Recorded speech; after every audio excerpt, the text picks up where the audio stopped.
how the Hindu civilization held its identity through space and time, and what are the traces? How do we actually retrace the contours? Certain communities, races, ethnic groups, they are associated in the public mind with certain lands.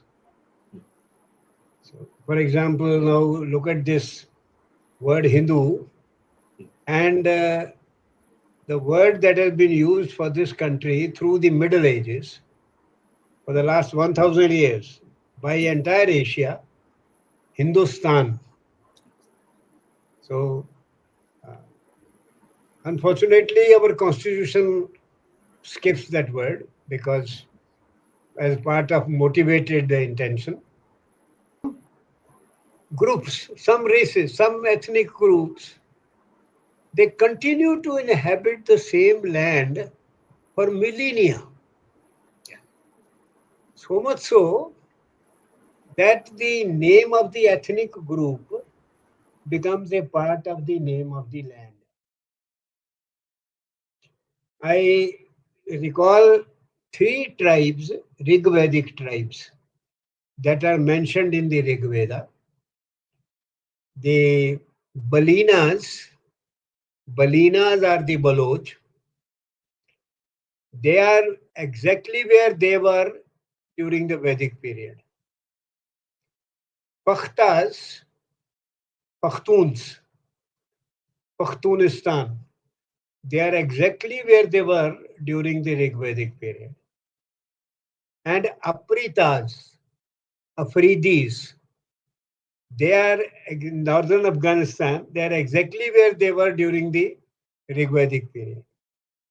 Andharas are still there where they were in the Mahabharata war. You see? The southern Pandyas are still there where they were during the Mahabharata war. You know? And some tribes which were mentioned uh, continue to be around with different names but spread out over the land. For example, there was a very warlike ethnic group mentioned in the Vedic period, Yodhyas. Yodhyas. Now, they were in the, southern Haryana, what is modern Haryana. And Yodhyas became Yodhas. Yodhas became Yadavas. And they are still around.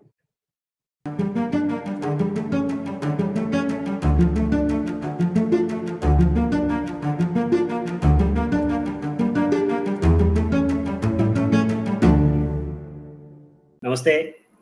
It's an honor to have Professor Kapil Kapoor ji in discussion with us today. Kapil ji, welcome to our first podcast with you. It's a deeply emotional moment for me to have this conversation with you. Brhat was born in your house. I remember we had come to Lucknow, enjoyed your hospitality, and we had conversations. And it is the confidence and the blessings that you had given, about 3 years ago, and all through, not just before we started, but right after we began as well. I remember the conversations that we had with the team. But it's taken us 3 years to have a podcast with you, while we've always learned listening to your talks. Uh, so thank you and welcome. Thank you for your time. It's so wonderful to see you, and welcome. Thank you very much, Raghavji. And Kapilji, I think you are a part of my thought for the last several years. When you had, I think you were planning something in association with the Rashtraman and all that. yes, That is many years ago. We met in IAC and other places. yes. And of course, I remember Lucknow. I'm in fact right now in the same house Oh, you are in there. Lucknow. Okay. Yeah. Then I remember No, the not flavor really in the same house, but in Lucknow. in Lucknow. In another house, but in Lucknow.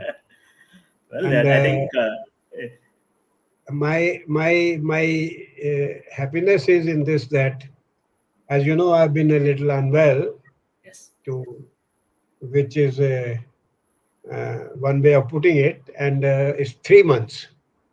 Yeah. And I'm still under medication and medical discipline and recovery. But they've told me that since your mind is not affected, you should start, your what you like to do. So I'm happy that I'm starting the batting with you, Ah, it's an honor. with It's you an honor. today. Yeah, I know we would forever need that mind to give us guidance. Welcome and so happy. When I look back at our conversations and all the learning that we've had from your discussions, we can pick up anything and go anywhere. But today, in the context of the recent debates that we've been having and what we're seeing, I think uh, it's pertinent that we speak about the long identity, how the Hindu civilization held its identity through space and time, and what are the traces? How do we actually retrace the contours? Rebuilding, of course, I think there are higher forces that will guide that. But at least in our effort, how do we remember? And how did the Indian civilization and the Hindu culture remember itself? ये जो हम लोग हमेशा सुनते हैं विस्मृति, forgetfulness, and how that affects not just individuals and families but also civilizations. How did Hindu civilization have an architecture to overcome that? So we'll begin there, sir, with your view on the long identity and Hindu civilization's ability to retain that, and what does that mean for us today? Thank you very much. Uh, as we are all aware that certain communities, races, ethnic groups, they are associated in the public mind with certain lands. So, for example, now look at this word Hindu, and the word that has been used for this country through the Middle Ages for the last 1000 years by entire Asia, Hindustan. So, uh, unfortunately, our constitution skips that word because as part of motivated intention. But there is a very clear in the public mind, in Asian mind, there is a very clear notion that this land is the land of the Hindus. Now, this association of land and people, that's very interesting. And several things come to one's mind when one starts thinking about this. For example, you know, some groups, some races, some ethnic groups, they continue to inhabit the same land for millennia. So much so that the name of the ethnic group becomes a part of the name of the land. I recall three tribes, Rgvedic tribes, that are mentioned in the Rgveda. The Balinas, Balinas are the Baloch. They are exactly where they were during the Vedic period. Pakhtas, Pakhtuns, Pakhtunistan, they are exactly where they were during the Rigvedic period. And Apritas, Afridis, they are in northern Afghanistan, they are exactly where they were during the Rigvedic period. This shows their not only stubbornness, but an inseparable bonding between the land and the people. Inseparable bonding. And this land, their land, then is where they belong to. It is the home. On the other hand, for example, in India, we had great ethnic groups. If you go to the Mahabharata war, the Kurus and the Panchalas. They were the most prominent. But today, where are the Kurus and where are the Panchalas? Hmm? But the Andhras are still there where they were in the Mahabharata war. You see, the southern Pandyas are still there where they were during the Mahabharata war. You know?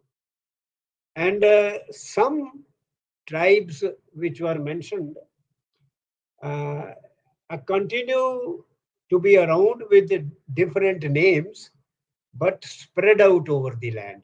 For example, there was a very warlike ethnic group mentioned in the Vedic period, Yodhyas. Yodhyas.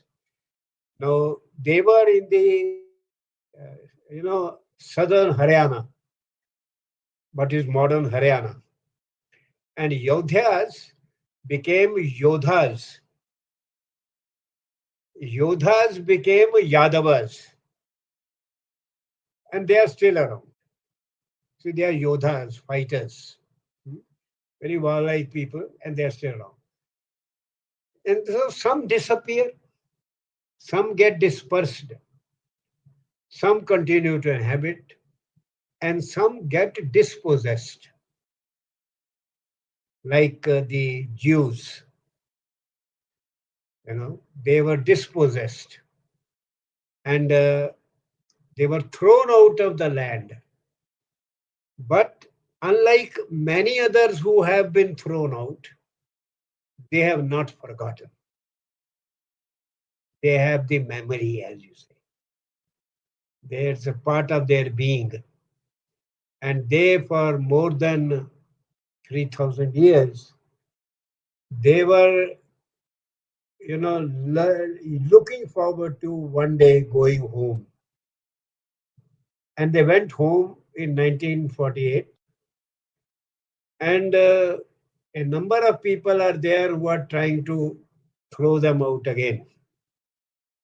Hmm. So, this two terms, exodus and diaspora, they spring from this bonding between land and people. You see, land and people. And so those who are dispossessed, some have forgotten, some have not forgotten.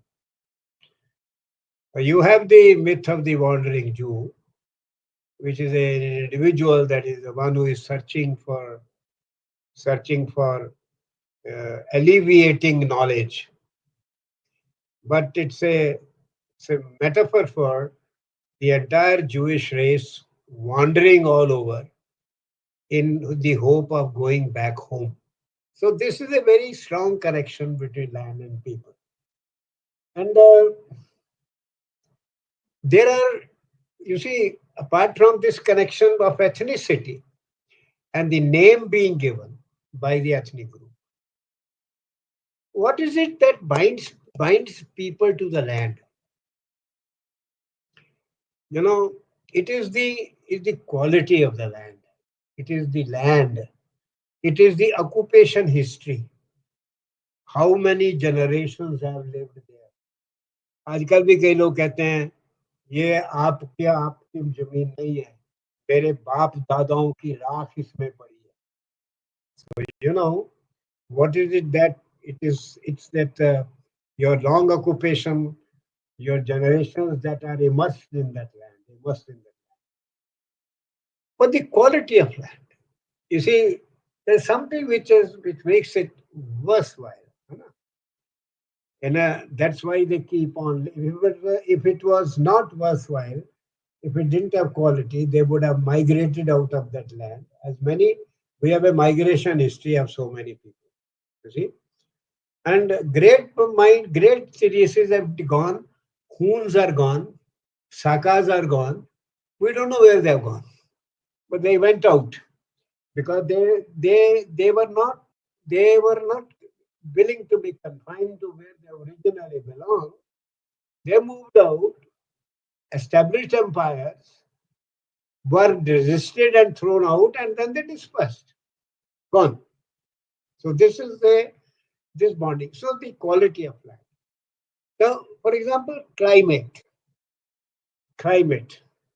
the topography, the geography, the geographical features, how they how they imbricate with the personality of a community and the personality of the individuals, how they condition the life of the community, the thought and the culture of the community.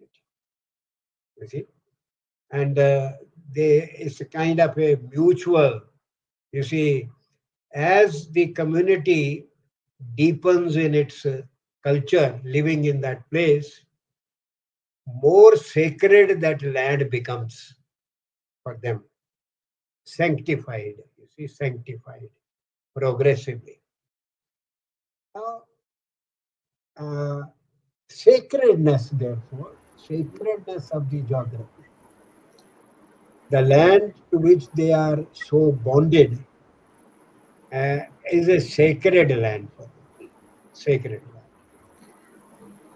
And And I remember, sir, you had used once in one of your lectures, you had used Rajashekara's Kavya Mimamsa and uh, his allegory. Why, how this sacredness also spreads through literature and poetry. Maybe a bit about language and culture as well, how that shapes the bond between land and people. yes, I'm It's coming to that. yeah. I'll come to that. I'll come to that. And so people who settle remain settled. They sanctify the land, and land becomes sacred.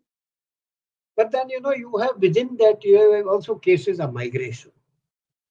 Migration in India, for example, the Maloi tribe originally was in the Byas Nadi. The Malois, the Kathois were in Sialkot, Kathois, the Kathopanishad people, and the Malois were in the Jalandhar area. Hmm. And Alexander, in his battle with the Malois, got wounded fatally, and went back. But Malwa is a word which we still use for that part of Punjab, Malwa. And north of the river Byas, we call it Majha. But the Maloi tribe gradually migrated down into, what is Madhya Pradesh area. And today Malwa is in the Ujjain area. That is Malwa, the Malois. And as you know, they created a great civilization. Created a great civilization. That land, of course, itself had its own history, so it was possible. But we're not going to that. So, some people, very powerful people who invest in land, inhabit it for centuries, they overflow that core land. They overflow, and it's not just. Sometimes they leave the land because the land is not sufficient. It's not enough. But sometimes they overflow because they feel that they must also teach something to others. Hmm. So they overflow. That is where the empire building begins, a combination of search for land and a combination of a mission, a kind of a mission. So you have these empires and all that. The empires that we have known, they are really, what are the empires are after all? Of strong communities, ethnic groups, occupying more land, yes, owning more land, occupying more land, overflowing into more land. Now, we had a series of empires, as you know, Sogdians before the Persians, a Persian tribe, Sogdians, in the north of Afghanistan and right across Xinjiang, the Sogdian Empire was there. And it was ruling northern India also. The Sogdis are the Sodhis of Punjab today. Sodhis. And as you know, 7 of the 10 gurus were Sodhis. And now we know why. Why they were And you remember Guru Tegh Bahadur's sacrifice. Only a Sodhi could have done that. You see, that kind of sacrifice. Or Guru Gobind Singh. You see, and he was also a Sodhi. Sodhi. So, empire building. Now, these are empires which are created, you can call them political empires. Occupation, land, mission. But some, perhaps the only ethnic group in the world which created an empire without weapons are the Hindus. See, they created an empire not with Shastra but with Shastra. With Shastra. The Sanskrit empire around the world was not created by the force of arms but by the force of ideas. And you have no many things there. You have the Silk Route, you have Buddhism, you have Sanskritism, you have Pali Buddhism. But before that, there was there was this Vedic civilization right across the world, right across. You have even today a Shivalinga in Ethiopia, which they very carefully guard. And we have pictures from the paintings from the pre-Islamic Arab texts of the Shivalinga in Makkah, which was broken up and it was then held together by a silver band, and it is there in the Kaaba. And in Iraq, in Mosul, on the top of the hill, you have the Sun Temple. You have the Sun Temples and you have the Shivlingas all around, you see. And you have the book Ship Tire, which talks of the Indian Brahmins walking the streets of Rome, huh, and being followed by people, curious people trying to get more knowledge out of them. And of you have the record of Indian silk being used all around.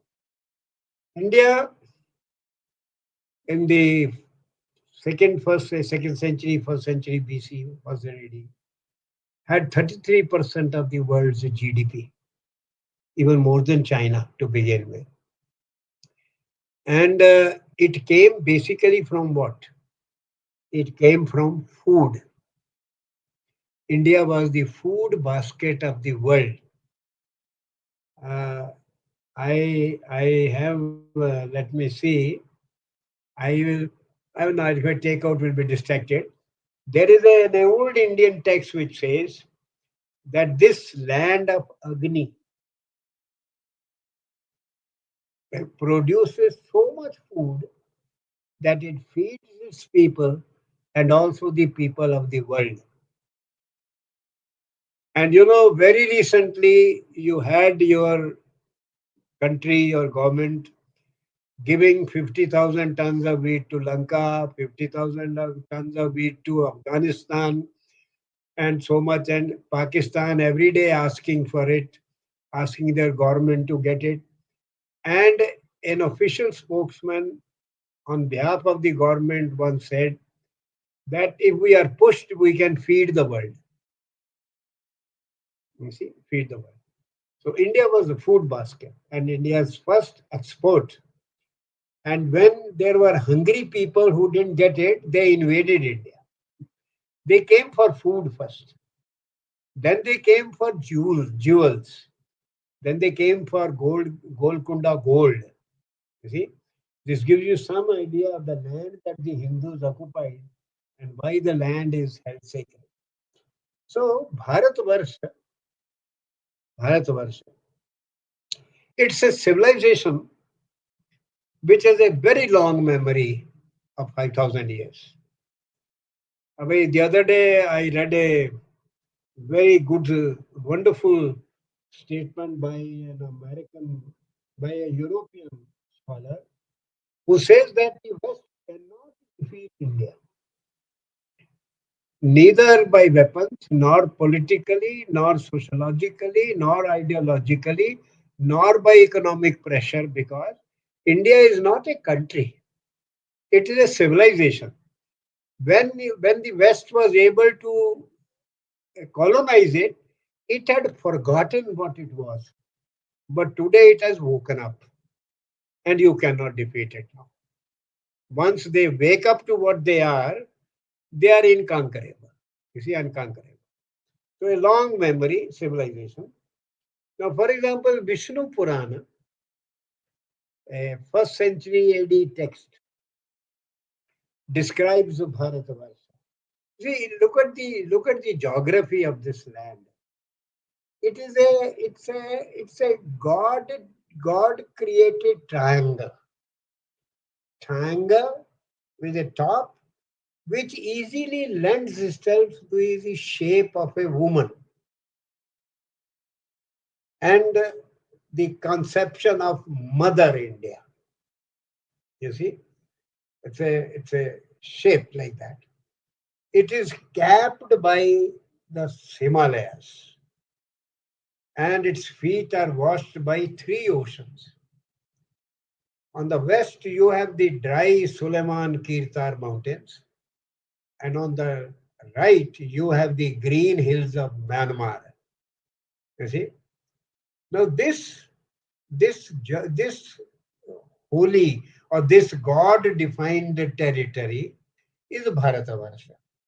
And in Vishnu Puran, it is located in the larger Asian context through the expression Jambudvipa Bharatakanda. And Vishnu Puran describes this land. You see, it describes the mountains, it describes the rivers, it describes the people, it describes the languages they speak, it describes the faiths, multiplicity and richness and plurality and diversity. And yet one in consciousness. Chetana ka ekatva, you know, that one in consciousness. So this well-defined land that way, Bharatavarsha according to the Vishnu Purana, very interesting Vishnu Purana says, it is such a blessed land that even gods want to take birth here as human beings. Hmm? And for that, they do many anushtan. So we are not surprised that I think a very large body of the greatest human beings, warriors and thinkers and rishis and savants and sages, have been born in this country. There have been some mistakes made by some individual souls, like Abraham Lincoln, who should have been born here, but I think he lost his way and he was born in USA. Otherwise, he should have been born in India. Such people, you see. So we have a cavalcade of this, and their footfalls also sanctify the land. Adi Shankara, like that. They sanctify this land. People today, there are pilgrimage places of pilgrimage. Some of them are places people go there because some of the greatest men had been there and had breathed there. Why do you go to Haridwar? Why do you go to Joshi Matta on the way to Badrinath? Because in Joshi Matta, Jyotir Matta, Adi Shankara got his enlightenment, there. And he sat there, and the place is marked there where he sat, and that. So this is a signification. Anyway, so Vishnu Puran says, there of all the lands that are there in this world, lands, all the lands are भोग की धरतियां हैं, भोग की. Only Bharatvarsh योग की भूमि है, भोग की नहीं, योग की भूमि है. See? So there is a dimension to this land which makes it. And you can now understand why a 100,000 people have given up their life to remain here and to remain being Bharatavarsha, Bharati, Indians. 1,25,000 young men were hanged during the British period. 1,25,000.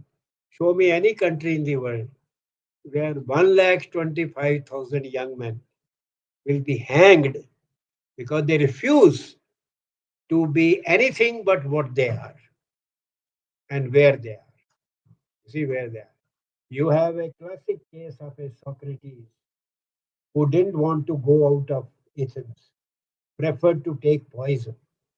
But you have 1,25,000 young men in this country in the 18th, 19th century.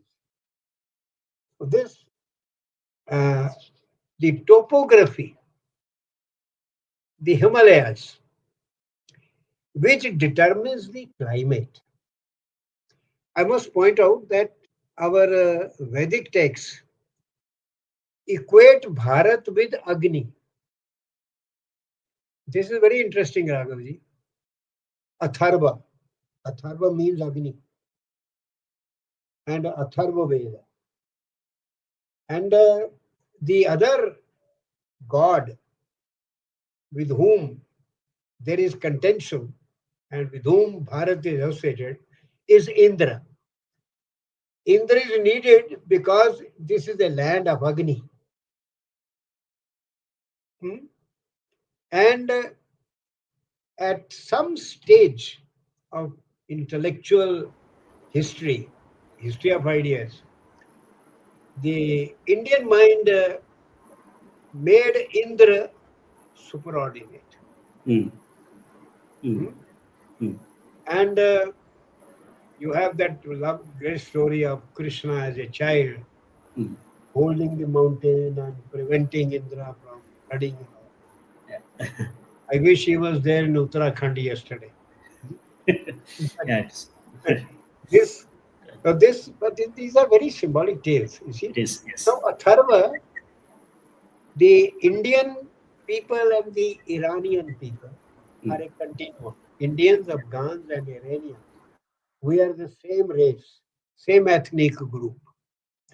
But there was a ideational divide between Iran and India on this issue of yagya. Yeah. Yagya, which was for Indra, Mm. rain god, rain के लिए यज्ञ होगा. And the Iranians stuck to Atharva, Mm. Agni. Mm. So the Zoroastrians are Atharvans, Mm. fire worshippers. और अभी भी हैं जो हमारे the great small community of 60,000 with the Yes, disproportionate contribution to India, absolutely. its Yeah. richness and life. Yeah. They are Atharvas, fire worshippers. Yeah. या उनके अग्नि स्थान ही होते हैं उनके जो सेक्रेड स्थान. So India is equated with Agni. How? Why? I think this will be very interesting, and this is again from our Vedic geography. Look at Asia. Asia. The northern part of Asia is ice, frozen ice. Siberia के ऊपर समुद्र भी जम जाता है, लवण. So the north of Asia is the land of ice. From the top to the Altaic mountains in the middle, Altaic mountains. Altaic mountains are there where you have then Mongolia and those countries. That is the land of ice. From the Altaic mountains to the Himalayas is the land of wind. Wind. If you have been to the Great Chinese Wall, and if you have stood on the Chinese Wall, you will realize what it means. There's such strong wind, unless you hold on, you will be blown off. Those winds come from the northern icy regions. So the entire area right up to Tibet border of India is cold as ice, cold as ice. But the Himalayas, they block the cold winds, and India becomes the land of the sun. So Hindus are sun worshippers. The Christians are the star worshippers, and the Islamic people are the moon, a kind of a sickle moon worshippers.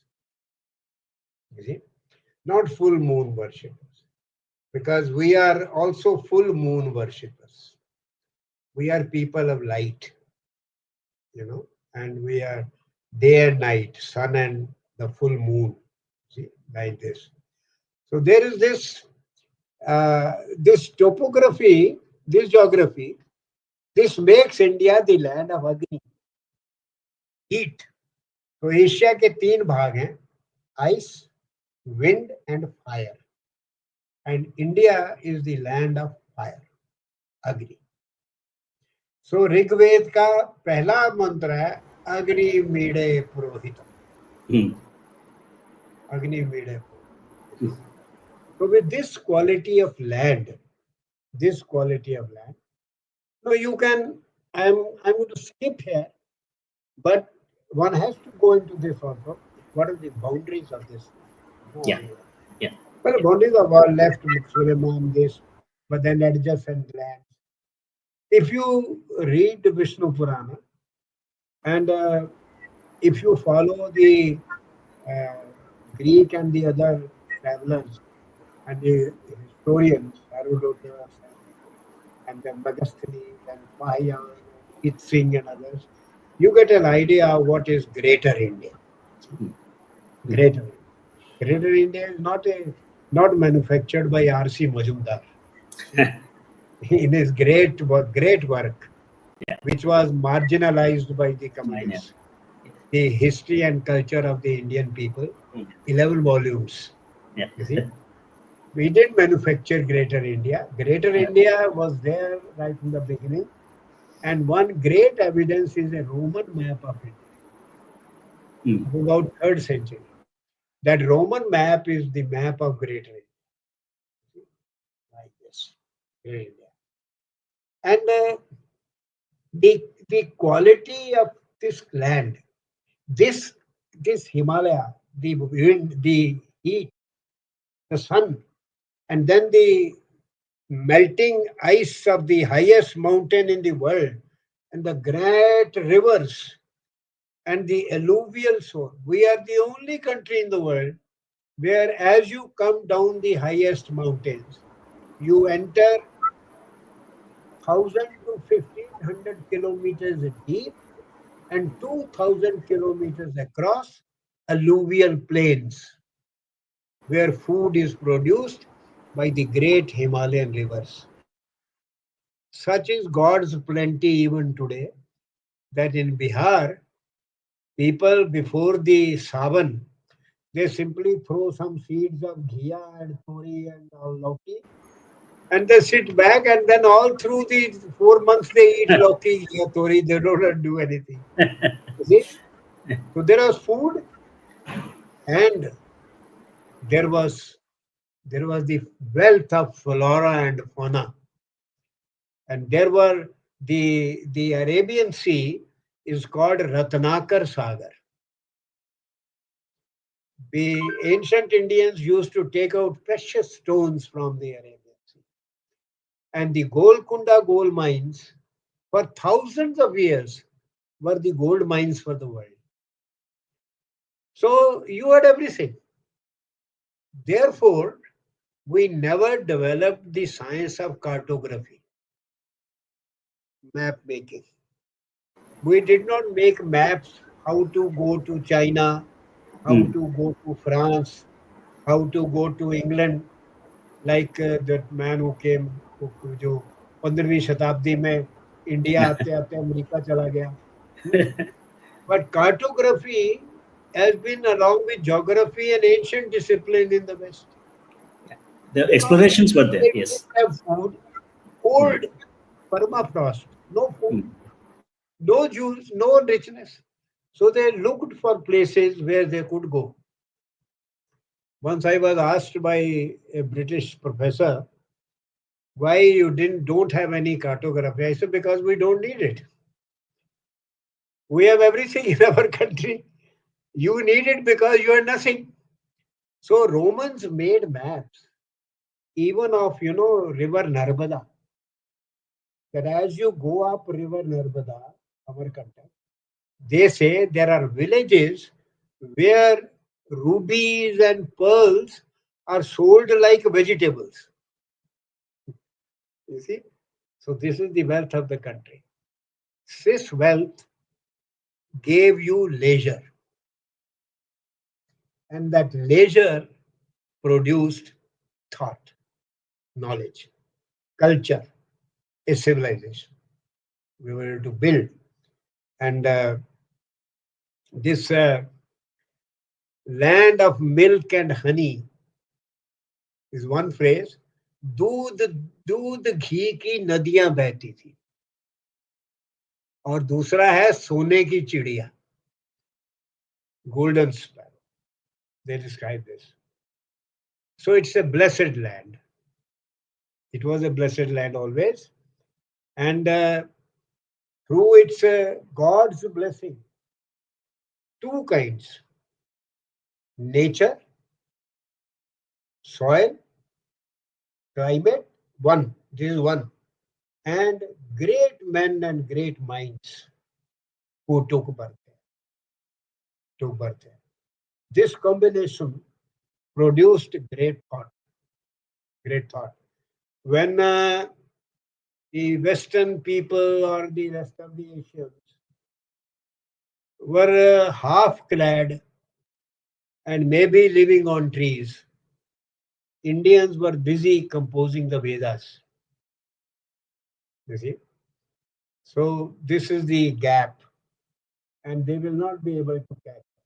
They are trying these days to get hold of India's threshold sciences and work on them, like science of consciousness, etc. But it will take them time. So this India became, apart from the land of milk and honey and gold, it also became the Manas Gangotri of the world. Manas Gangotri. You see, we'll give you just a few instances. For example, the concept of zero, pi,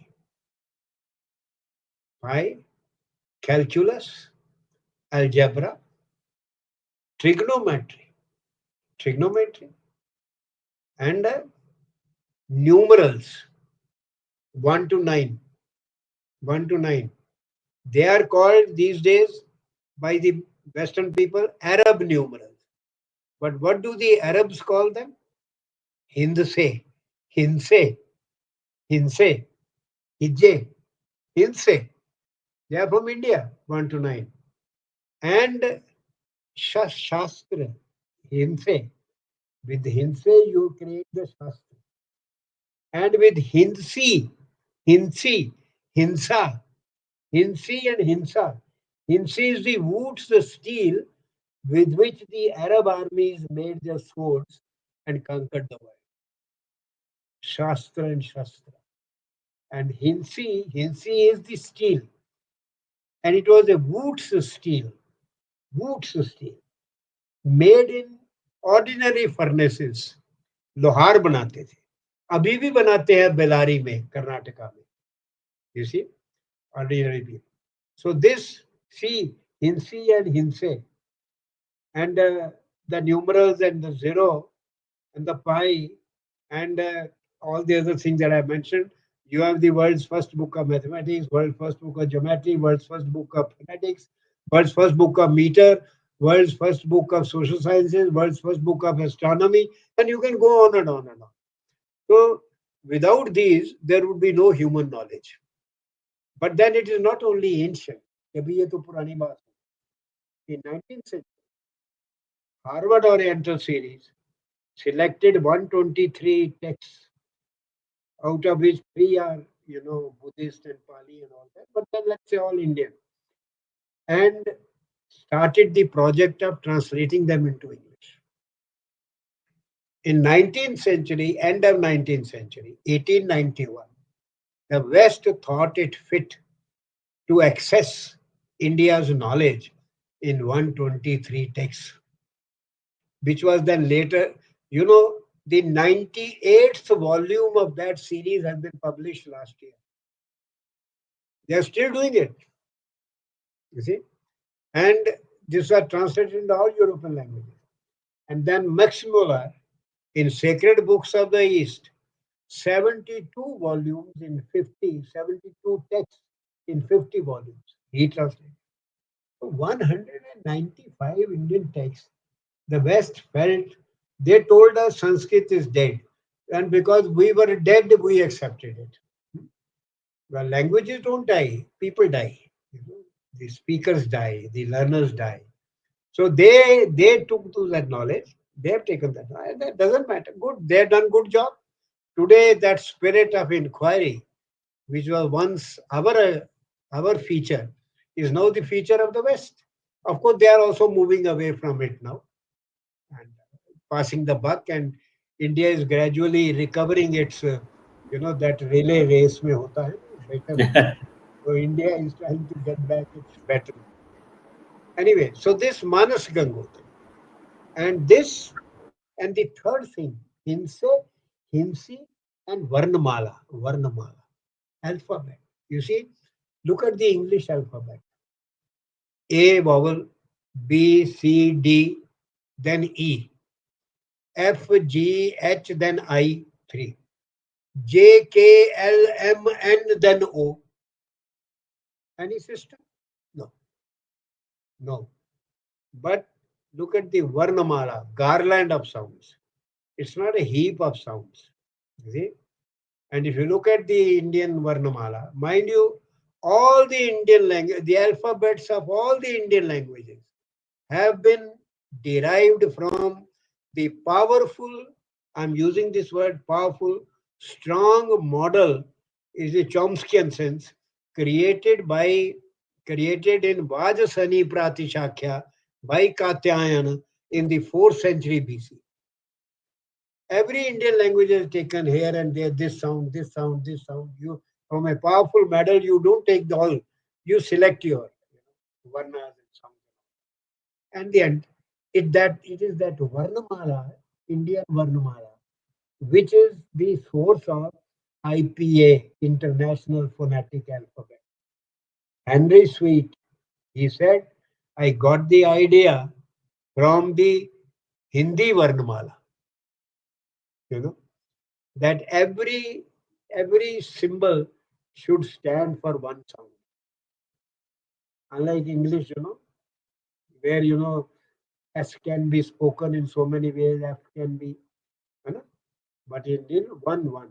So if you write English in Devanagari, people will never mispronounce. But put in Devanagari is very clear. But in Roman script, it is problem. So that IPA from Dev Varnamala. So three things. Language. So if you are the source of the language also. Okay? And without language, and language is begins with sounds. The West, of course, for 2,000 years, since Moses, who went up and asked God to put it in writing because the Jews won't believe him, and he wrote with hand of fire. They, for 2,000 years, worked with the notion that language is writing.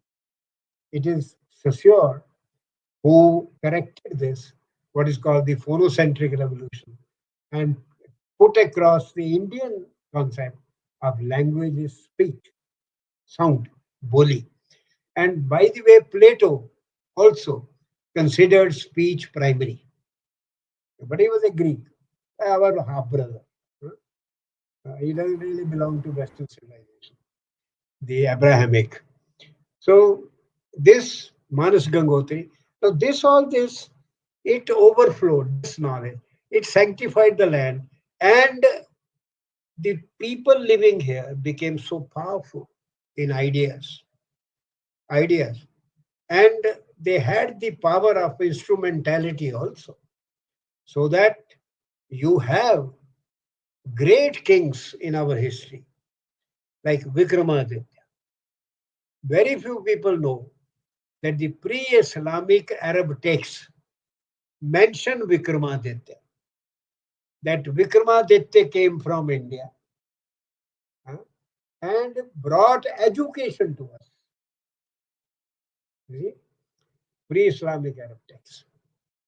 And you can imagine Vikramaditya's empire. You can get some idea by reading Kalidas Raghuvansha. Raghu preceded Vikramaditya and long back. And Raghu is described by Kalidas as having gone to all the lands where people wear turbans, and they bent their turbaned heads before him. Hmm? At least Iran. In fact, the Arabs also wear some kind of a turban. You see, they put a covering their head and all that. So, Vikramaditya. And then coming a little down to familiar place, 735, Bappa Rawal, who threw the uh, Arabs out of Sindh, where they had come in 704, and pursued the Arab Islamic armies right across Iran Yeah. and created posts all along the way. And Rawalpindi Yes. is named after Bappa Rawal. Amazing. See, Rawalpindi. So you come, but then before that, Ashoka's empire. Look at the map of Ashoka's empire. Entire Central Asia is part of his empire. You know, Georgia, Armenia, Uzbekistan, Kazakhstan, Kyrgyzstan, Mongolia. In Mongolia, you have Panini Rashtadhyayi carved in stone. You see? So Jnana, Jnana spread. It is the power of knowledge. People welcomed.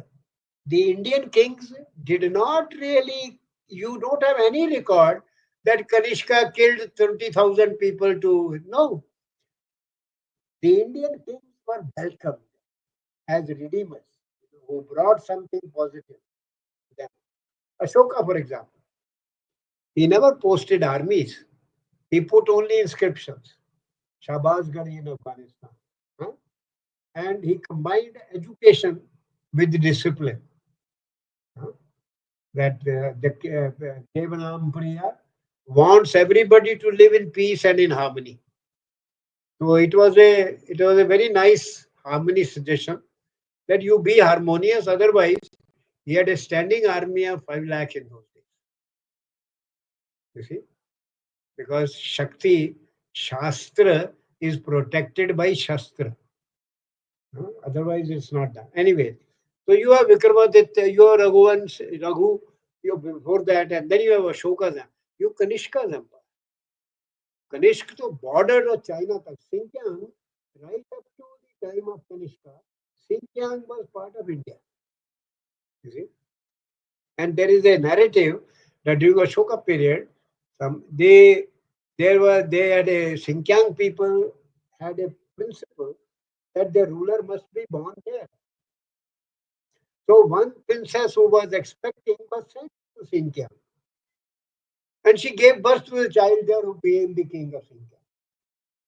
You see, so look at this, and then you have Lalita Aditya of Kashmir, again entire Asia and all that. So these are places, these are lands. I'm not naming. I can name. You see, even this association of land and people, I didn't dilate on this. Look at Europe. You know, France, French people, Francaille and French. Land is France. Germans. Germanic people and German, the Nordic people and Norway, huh? Celts. Celts did not put their name anywhere, but then Ireland and part of France, part of England, part of Italy, part of Spain, it is all Celt. Celt are like the Celt also, Celt, Seljuk Turks and Celts were the same race. They also originated in Asia in the same cauldron of races. And they marched across. And wherever they went, you see, they were the rulers. They were great horse breeders, Celts. And that's why how they traveled and captured and all that. And later on, in East Europe, they became Slavic people, Slavic land. So you see, you have today in all these lands, we are in fact making a list. Very soon we'll publish a long, big book on the the traces left by the Hindu Ocean. You see, Hindu Ocean, and so you have inscriptions, you have carvings, you have a text carved, you have Shivalingas, you have Vedis, Yajna Vedis all over. And Egypt, great Egypt, Ramses is described in the Egyptian text as Yamunai, born on the banks of Yamuna. Okay. You see, Ramses. Mm, So, this entire, before Christianity, mm, the entire world was Vedic, mm, was Vedic. mm. Christianity, when it spread after Emperor Augustus, Yeah. it started destroying all the temples. If you go to Armenia, Yeah. they will show you that there were Hindu Yes. temples Yes. which are destroyed and then replaced by churches. Yeah. They still have the Vedic Yeah. yagya places there, and they have the yogic sadhana Well, places. maybe your Brihat could focus, don't focus, but one of the things you take up is pre-Christian world Mm, and the Indic traces. mm, mm. The Vedic Indic, spread. Mm, the pre-Christian world all over. You have Sun Temple in South mm. Latin America, Yeah. Aztec, Yeah. you know. There's also the one So in you see Lebanon here. the ancient people, Mongolia and Mm, Mongols, mm, mm, you know, mm. like that. And races and people, races and land, races and land. Great civilizations have risen and gone, but some have continued. We are the oldest continuous living civilization, oldest, earliest, and perhaps the only living civilization belonging to that group of classical civilizations, riverine civilizations, which developed around the great rivers. So, Raghavji, I think we can leave it here. I have given ideas. I have just thrown some suggestions, Yeah. and I could give a lot of support uh, No, the ideas each. and Yeah. names and all that. But I think anybody can put together these things. No, no, I think this is very, very useful to us. Of course, it's in line with some of the things that we do, but this is a panoramic view, a long view, and how long identities are maintained. And this combination of geography, of soil, of climate, the natural formation. In fact, I remembered as you were speaking, I think Radhakrishnan also asked this question that why did this happen here, not elsewhere? It's not like Mm. human mind is unique to India. Then it talks about in the principal Upanishads, he talks about what is special about this and the conditions and sacred. Okay. It's just that it's just God's chosen land in that Right. sense. And then the lineage of great beings. We are in your presence, then that lineage continues for us to actually continue that knowledge transmission and that culture and you also speak about the knowledge cultures. Maybe in the next edition of this, sir, we can look at how the conquest and the clash of knowledge cultures, how that affected this flow, right? Because you speak about the Abrahamic knowledge culture, and you speak about the Vedic, the Dharmic knowledge culture, and that as the eternal fight, because it's not political, it is not nation state. At a higher level, it is a civilizational knowledge culture fight. So maybe we can trace that to actually imagine a future from where we were. We covered where we were to where we are, but to cover where we are to where we should go, we should look at that civilizational battle. You made a very brilliant observation that it is an eternal fight. Yeah, It's a fight between two ways of looking at things, yeah, One is theocentric, yeah, God centered. yeah, The other is godless. yeah, Okay? We look at things without a God. yeah, The Sanatan Dharma has a Brahman, not a God. yeah, Both the Buddhists have no God, Jainis yeah, have no God, yeah, and Sikhs have Guru, not a God. yeah, yeah. So people are surprised when I say that we are a godless. Good idea, good. Yeah, Thank good. you very much, Thank sir. you. Thank you so much for your time. It's such a delight. I look forward to hosting sometime soon to look at that. Thank you.